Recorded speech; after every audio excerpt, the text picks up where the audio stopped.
It happened on a Sunday in November, 2 years after Helen died. David had come up for the weekend, one of his visits where he drove 4 hours round trip and stayed 2 nights, and we worked on things around the house together. The kind of visit I looked forward to for weeks beforehand, and that left me with a particular quiet afterward. Not unpleasant, just the settling of a house that had been briefly full and was empty again. We'd split wood on Saturday, more than I needed for the season, but David likes to have something physical to do with his hands when he comes up, and so do I. And we'd eaten well both nights and talked in the way we talk now, which is more honestly than we talked for most of the previous decades.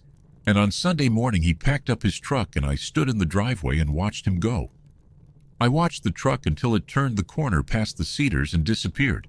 And I went back inside, and I sat in the chair, and I thought slowly about the weekend, about how well it had gone, about how David hadn't needed me for anything. Not a piece of advice I'd given that he hadn't already known. Not a practical problem he'd come to me with. Not a direction he'd needed from me. He'd come, and we'd been together, and it had been good, and he hadn't needed me for anything in the way I used to think of being needed. I'm 82 years old. My name is Walter, and that Sunday morning was the beginning of something I've been thinking about ever since. The particular shift in a parent's life when the being needed ends, and what lives on the other side of it, and what you have to understand before you can find what lives there. I want to tell you that it wasn't a sad moment. That wouldn't be entirely honest. There was something in it that ached, in the way that recognitions ache. Not the sharp ache of grief, but the duller ache of a truth, finally looked at directly after years of peripheral avoidance. But there was also something else in it, something I didn't expect, something it took me several weeks to understand clearly enough to name. And it's the naming of that something, and the understanding of what it meant for the relationship I still had with my children, the relationship that existed on the other side of the being needed, that I want to talk about today. The first thing I had to understand was what being needed had actually meant to me, because I think I'd been confused about this for a very long time, and the confusion had cost me something in the relationships. And the Sunday morning in the chair was the beginning of seeing the confusion clearly. When the children were small, being needed was the whole of fatherhood. Not the love. The love was its own thing, enormous and specific and not contingent on usefulness. But the being needed was the structure of the daily relationship. David needed me to read to him. Susan needed me to fix the bicycle chain. Helen needed me to handle the thing at the school. The whole texture of my daily life as a father was organized around the fact that these people, the specific irreplaceable people I had brought into the world, required things from me that only I could provide in the particular way I could provide them. I was irreplaceable, not just loved. Irreplaceable. The need made me irreplaceable in a way that was different from anything else in my life. Different from the work, different from the friendships, different from anything except maybe the marriage itself. And then gradually, so gradually that I can't point to a year or an event where the transition happened, the needing diminished. David became a man who could handle his own repairs and his own finances and his own professional life and his own marriage and his own children without consulting me. Susan became a woman who knew more about some things than I'd ever know, who had built an expertise and a life and a set of resources for navigating difficulty that had very little to do with what I could offer. They stopped needing me in the daily structural sense, the way children need parents, and they went on loving me and being in my life and calling on Sundays and driving 4 hours to split wood. But the needing had changed into something else, something harder to name, something that felt, in the first years after Helen died, like a kind of permanent subtraction. What I had to understand, and what I resisted understanding for longer than I should have, is that I had confused the being needed with being important. I had let the fact of being required, the structural necessity of a father to young children, stand in for the less measurable, less quantifiable reality of mattering to someone. When the structural necessity ended, when the children no longer needed me to fix the bicycle chain or handle the thing at the school, or provide the guidance that guided their lives, I felt the loss of it as a kind of diminishment, as if the relationship itself had shrunk, as if I had become less in their lives, because I was less required. But here is what I came to understand slowly, on the other side of that November morning. The being needed is the least important kind of importance. It is the kind that ends because things go right. Because you did the job well enough that the people you raised became people who don't need you the way they once did. The structural necessity of a father is meant to be temporary. It is designed to make itself unnecessary. And when it does make itself unnecessary, when it transitions into something else, the transition is not a loss, is the completion of the project. The house was always meant to stand on its own. You built it to stand without you. David at 58 can split wood and navigate a difficult marriage, and raise his own children, and handle his own grief, and build his own life without me. That fact is not evidence that I failed to matter. It is evidence that I succeeded. It is the house standing. The work I did when he was young and needed me is in him now, in some form, running in some direction I can't fully trace, doing something I can't always see. The need transferred inward. It became his own, and what I have with him now is not the relationship of need and provision, but something different, something older and, I think, deeper. The second thing I had to understand is what the relationship actually became, on the other side of the being needed, and why it took me so long to see it clearly. There is a relationship between adults who love each other that is nothing like the relationship between parents and young children, and it is not a lesser version of the earlier thing. It is different in kind, not in degree. When David comes up on a November weekend and splits more wood than I need for the season, he is not doing what he does because I need the wood split. I can split the wood, slowly, less than I used to, but I can. He comes and splits the wood because the splitting of wood with his father is a way of being with his father. The activity is not the point. The being with is the point. And the being with, when you understand it clearly, when you stop measuring it against the earlier version of the relationship and let it be what it actually is something I find I want fiercely. Not the wood splitting, not the provision, not the being of use, the being with. The two of us in the cold morning air, swinging malls, talking sometimes and not talking sometimes, and afterward coming inside for coffee, and the particular quality of a conversation that belongs only to two people who share a very long history. I didn't have access to that when I was the one being needed. I had the version of David who needed me, who was growing toward me from below, who was receiving what I gave and making something of it and growing in directions I watched, but didn't always understand. What I have now is the version of David who grew up, who is complete, who is his own person, full and specific, with a life I can observe and engage with and be genuinely curious about.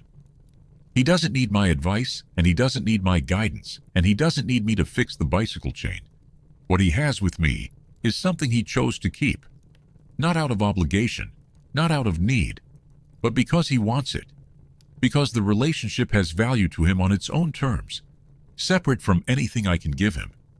And that chosen thing, that deliberately maintained connection between two adults who share a long history and love each other without needing anything particular from each other, that is more than the need and provision relationship ever was. That is the thing itself. That is what all those years of being needed were building toward. I want to be specific about what this looks like in practice, because I think the abstract version of it is easy to agree with and hard to actually feel. When David and I had supper on that November Saturday, we talked about his work for a while. A project he's been on for 2 years, something I don't fully understand the technical specifics of, but the professional difficulty of it is something I recognize. And I could listen to him describe it and ask questions not because I had answers, but because I was genuinely curious about the thing that was occupying so much of his time and energy. He talked and I listened, and at some point he stopped talking about the project and started talking about what the project was making him feel. The pressure of it, the way it was making him less present at home, the particular guilt of knowing that and not being able to change it yet. And I recognized all of it. I recognized it from the inside, because I'd felt the same pressure and the same guilt 30 years earlier and hadn't known how to name it then, the way he was naming it now.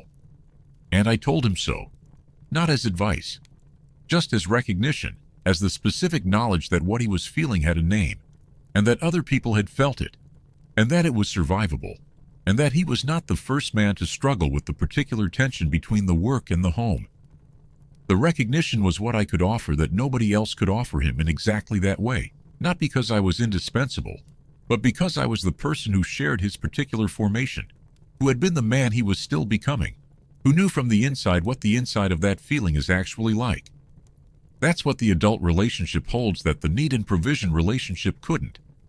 The genuine exchange of two people who are different stages of the same formation, who see each other clearly across that difference, who can offer something real because of what the shared history has given them to offer. The third thing I had to understand is about what I lost, when the needing diminished, and what I did wrong in the response to the loss. I didn't respond well in the first years. I should be honest about that. When the children were grown and gone, when the structural necessity of my role as father had been completed, and the daily contact had thinned to the bi-weekly call and the holiday visit, I responded in ways that were, looking back at them clearly, attempts to manufacture a need that no longer existed naturally. I gave advice that wasn't asked for. I noted my usefulness when it wasn't being called upon. I made small references to things I could help with, to expertise I had, to knowledge that might be relevant to problems I'd observed in their lives. All of it a kind of low-level lobbying for the continuation of a role that had already naturally concluded. Helen saw this. Of course she did. She had a particular way of responding to it that was entirely her own. She'd let me finish making my point, and then she'd change the subject so cleanly that I'd be halfway through the new subject before I realized what she'd done. She was protecting the children from the particular discomfort of a parent who was doing a performance of relevance. And she was right to. The performance was unbecoming, and I knew it was unbecoming even while I was doing it. But I didn't know how to stop it until I understood what it was. What it was is something I've thought about carefully since that November morning. And what I think it was is this. It was my attempt to avoid the grief of the transition. The being needed had been so central to my identity as a father that the diminishment of it felt like a kind of loss that I couldn't quite grieve directly. The direct grief would have required me to acknowledge that a chapter was over, that the specific father I had been, the one who was required, who was the indispensable source of things his children needed, that father was no longer needed in the same way, and the role that had organized so much of my interior life for 30 years had concluded. Acknowledging that directly would have meant sitting with something I was reluctant to sit with, so instead I tried to extend it. I tried to keep being that father, in small ways, in the corners of conversations, in the offered advice and the noted expertise.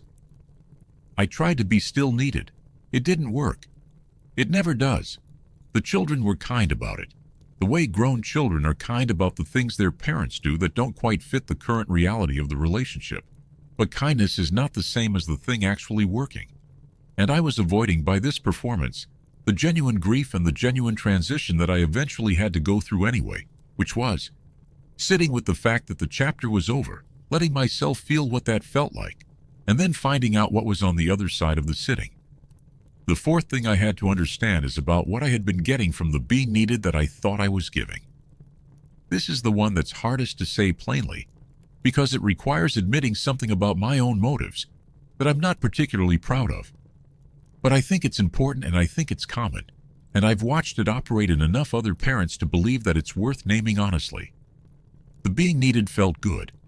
Not just good in the way that being useful feels good, the honest satisfaction of a craftsman who has done what he was built to do. It felt good in a deeper and less admirable way. It felt like proof that I mattered. Proof that my presence in the lives of these specific people was essential rather than optional. Proof that I had a claim on their time and attention and emotional energy that was structural rather than chosen. When David needed me, I didn't have to wonder whether he wanted to come to me. The needing settled the question. He came because he had to, and the having to felt, in some part of me, I wasn't always examining, like a form of guarantee. What the being needed had been providing, underneath the genuine satisfaction of being useful, was security. The security of a relationship that was not contingent. That didn't depend on whether I was interesting enough or warm enough or present enough or easy to be with. It depended on the structural fact of being the father, which was a fact that couldn't be revoked. And when the structural needing diminished, that particular security diminished with it. And I had to face something I'd been avoiding the whole time the structural security was in place. The question of whether the relationship I had with my children, on its own terms, without the scaffolding of their need, was something they would choose. I think the fear underneath the loss of the being needed is this: what if they don't choose it? What if, without the need to pull them toward me, they simply go toward their own lives, their own preoccupations, their own generation's way of organizing time and attention, and the relationship that had been held together by the structural fact of need simply thins, out of inertia, out of the absence of the mechanism that had been doing the holding? What if they don't need me and they also don't want me? That was the fear underneath the performance of relevance, underneath the unsolicited advice and the noted expertise. Not the fear of being useless, the deeper fear of being optional.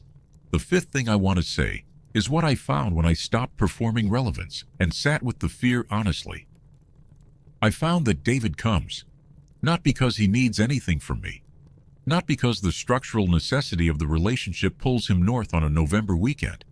He comes because he wants to come, because the being with is something he actively seeks, something he schedules into a life that is full of other things, something he drives 4 hours round trip to have, because it has value to him on its own terms.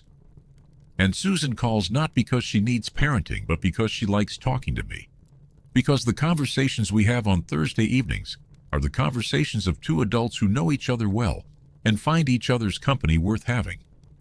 The grandchildren ask me questions that they couldn't ask their parents, because I'm a different kind of relationship, older, less implicated in their daily lives, able to receive things from them that their parents might receive differently. Lily sends me letters and I send her letters, and we have a correspondence that neither of us needs, that both of us want, and the wanting is a much better thing to rest in than the needing ever was. When I understood that they were staying by choice, the whole question transformed. The loss of the being needed turned out not to be a loss of the relationship, but a transformation of it, from a relationship organized around provision into a relationship organized around preference. They prefer to have me in their lives. They choose the contact. They maintain the thread not because it pulls them, but because they want to hold it. And a relationship that is maintained by choice, by preference, by the genuine desire of two people to be in each other's lives. That is a more solid thing than a relationship maintained by need. Need can end. The need did end when they became capable adults. Preference doesn't end the same way. Preference can be renewed every Sunday when David calls, every Thursday when Susan calls, every time one of the grandchildren asks me something they couldn't ask anyone else. The sixth thing is what I want to say to other fathers and mothers who are in this transition or approaching it. The being needed ends. If you've done the job well, it ends. That is not a tragedy. It is the intended outcome of the whole enterprise. But the ending requires a grief that most parents don't allow themselves, because the grief seems ungrateful, because how can you mourn the successful completion of the most important project of your life? And so the grief gets displaced into the performance of continued relevance, into the unsolicited advice and the noted expertise, and the small lobbying for the continuation of a role that has already concluded. That displacement costs you something. It costs you the honest grieving that would clear the way for the genuine relationship on the other side. And it costs your children something. The particular discomfort of a parent performing a role that the relationship has outgrown. Grieve it. Let yourself feel the loss of the version of fatherhood that organized your life for 30 years. Let yourself feel the particular ache of watching your children go. Not away from you. They're not going away from you, but into the fullness of their own lives in a way that makes you structurally unnecessary. That ache is real. It deserves to be felt. And when you've felt it, when you've sat with the November morning in the chair and let it be what it is, you'll find something on the other side of it that you didn't know was waiting. I want to say something about the timing of this because I think it matters. The transition out of the being needed doesn't happen all at once, and it doesn't happen at the same time in every relationship. With David, I think the structural necessity diminished gradually through his 30s and had mostly completed by his mid-40s, when the career was established and the marriage was settled, and the children were growing and he had the resources, internal and external, to navigate the main challenges of his life, without needing me to be the one who provided the navigation. With Susan, it happened differently. She had always been more capable of self-direction than David.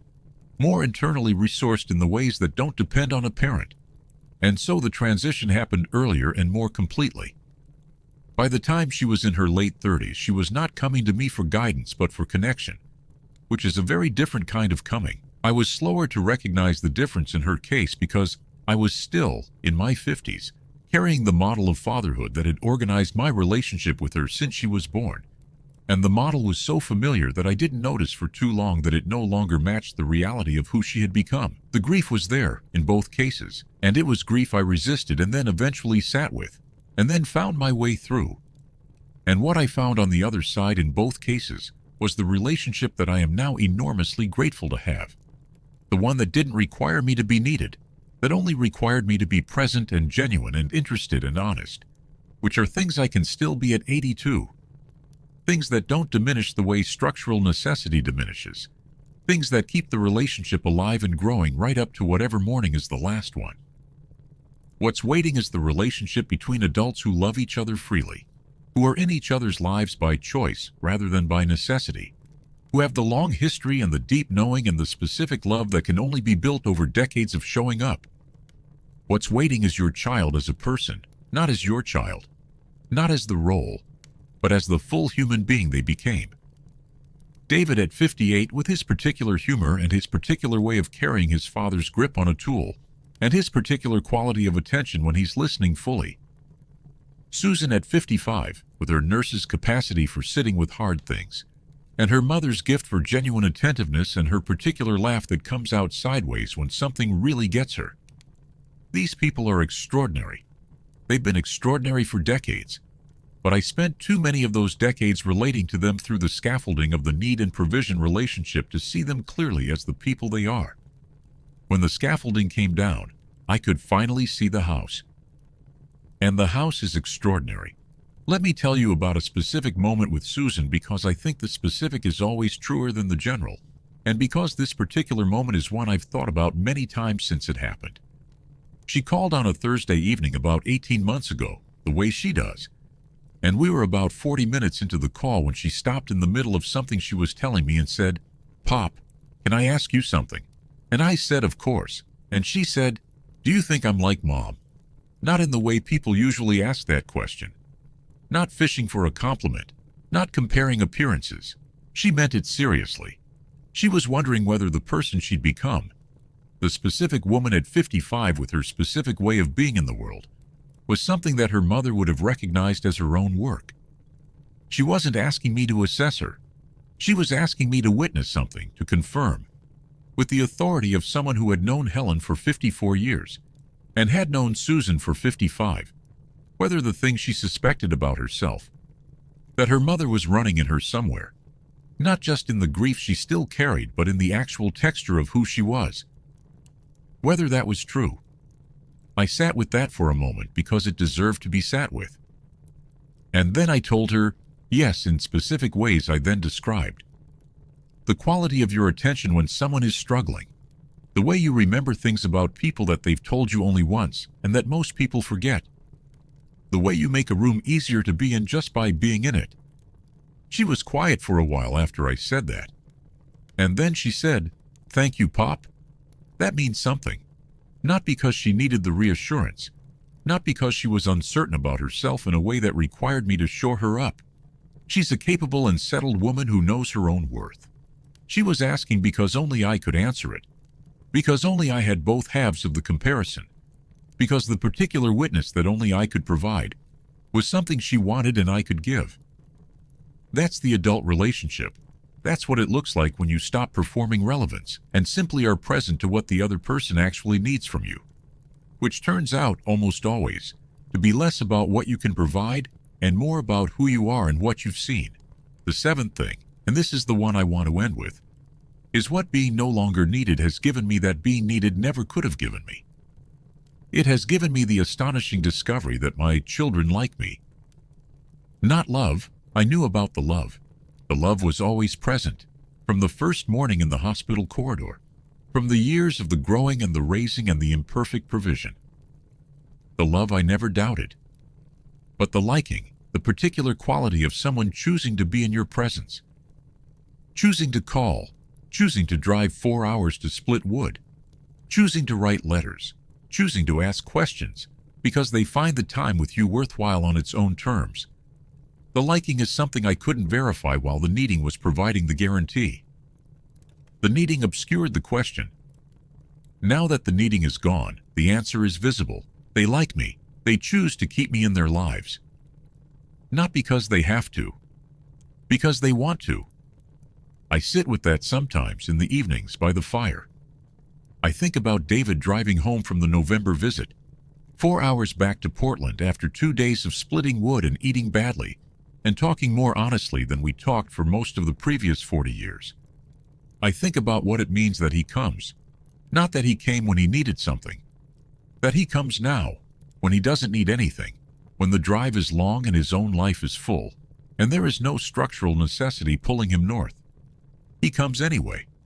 He chooses to come. And the choosing is the thing that the whole long project of fatherhood was building toward. Not the needing, which was always meant to end, but the choosing, which is what you hope for from the beginning and which you can't force, and can't guarantee, and can't manufacture, which can only grow in the space that the needing leaves behind when it finally does its job, and makes itself unnecessary. The fires burned low. The morning has gone long past. Outside, the November light is that particular flat gray that doesn't ask much of anything, just sits there being November, which I've learned to find its own kind of beauty in after all these years. I don't need my children anymore either. Not the way I needed them once, when they were the reason I got up in the morning and the center of the structure of my days. I have other reasons now, other structures, the fire and the shop and the feeder and the calls and the letters. I don't need them the way children need parents, or the way parents need children in those years, when the needing runs in both directions. But I want them.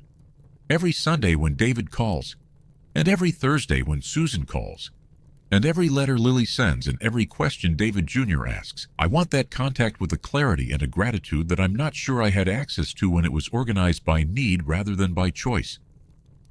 The choosing to want on both sides, them choosing to maintain the contact that the need no longer makes structurally necessary, and me choosing to want the contact for what it actually is rather than for what it once guaranteed.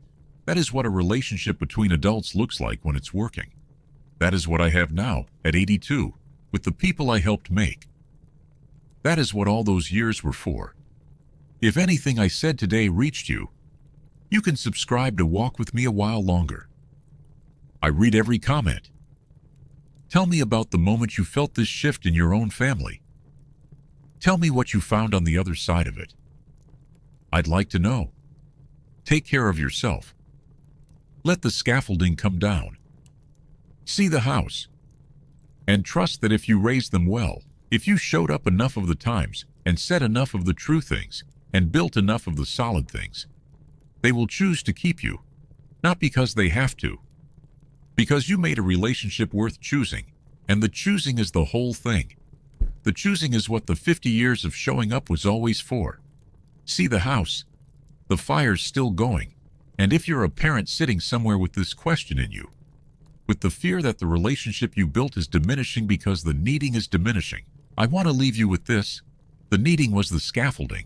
The relationship is the building. Scaffolding comes down when the building is complete.